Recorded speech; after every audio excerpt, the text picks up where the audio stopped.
आज हम बात करेंगे कोरोमंडल इंटरनेशनल एलटीडी की, एक ऐसी कंपनी जो भारतीय कृषि क्षेत्र की रीढ़ बन चुकी है। क्या यह स्टॉक निवेश के लिहाज से उर्वरक साबित हो सकता है या इसमें भी कुछ खरपतवार हैं? आइए जानते हैं इस वीडियो में। ध्यान दें, यह वीडियो केवल शैक्षणिक उद्देश्य से बनाया गया है। कृपया कोई भी निवेश निर्णय लेने से पहले अपनी रिसर्च जरूर करें या किसी योग्य वित्तीय सलाहकार से परामर्श लें। कोरोमंडल इंटरनेशनल की शुरुआत भारत में हुई थी और इसका मालिकाना हक है E.I.D. पैरी इंडिया लिमिटेड के पास। कंपनी कृषि से जुड़े इनपुट्स जैसे कि फर्टिलाइजर, क्रॉप प्रोटेक्शन, ऑर्गेनिक और स्पेशलिटी न्यूट्रिएंट्स के निर्माण और वितरण में कार्यरत है। ये भारत की दूसरी सबसे बड़ी फॉस्फेटिक फर्टिलाइजर कंपनी है और दुनिया में सिर्फ 2 ऐसी कंपनियों में से एक है जो फेंटहोट और मलाथियन बनाती है। इसके बिजनेस डिवीजन 3 हैं: फर्टिलाइजर्स, क्रॉप प्रोटेक्शन और स्पेशलिटी न्यूट्रिएंट्स। कंपनी के उत्पाद भारत ही नहीं, ग्लोबल मार्केट्स में भी बेचे जाते हैं। इसके साथ साथ कंपनी का रिटेल नेटवर्क भी लगातार बढ़ रहा है, जिससे किसान सीधे उच्च गुणवत्ता वाले प्रोडक्ट्स तक पहुंच पा रहे हैं। अब बात करते हैं फाइनेंशियल्स की। साल 2024 में कंपनी ने निवेशकों को लगभग 3,562% का जबरदस्त रिटर्न दिया है। रोज 27.32% और रो 18.96% पर है और नेट प्रॉफिट मार्जिन 7.44% तक पहुंच चुका है।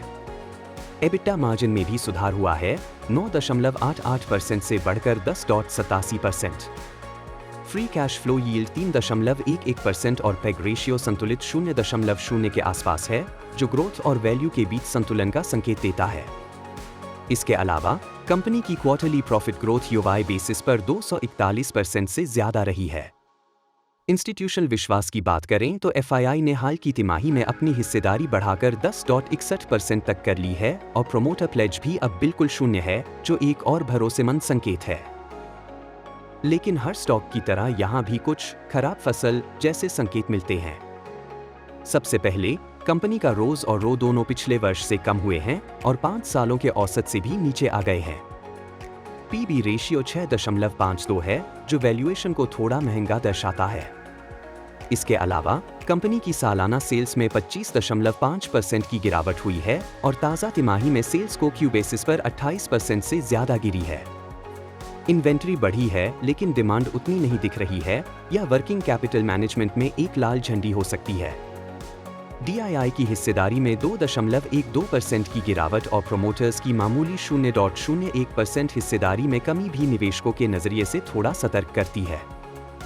तो दोस्तों, कोरोमंडल इंटरनेशनल एक शक्तिशाली और लंबे समय से स्थिर खिलाड़ी है, जो भारतीय कृषि और ग्रामीण अर्थव्यवस्था में एक बड़ा नाम बन चुका है। अगर आप एक बैलेंस्ड रिटर्न, डिविडेंड और स्ट्रॉन्ग ब्रांड पोर्टफोलियो के साथ एक एग्री प्ले देख रहे हैं, तो यह स्टॉक आपकी वॉचलिस्ट में जरूर होना चाहिए। लेकिन गिरती रोस रो और सेल्स ट्रेंड्स को ध्यान में रखते हुए किसी भी निवेश से पहले वैल्यूएशन और सेक्टर की समग्र स्थिति का सावधानीपूर्वक मूल्यांकन करना जरूरी है। अगर वीडियो पसंद आया हो तो लाइक करें, शेयर करें और चैनल को सब्सक्राइब जरूर करें।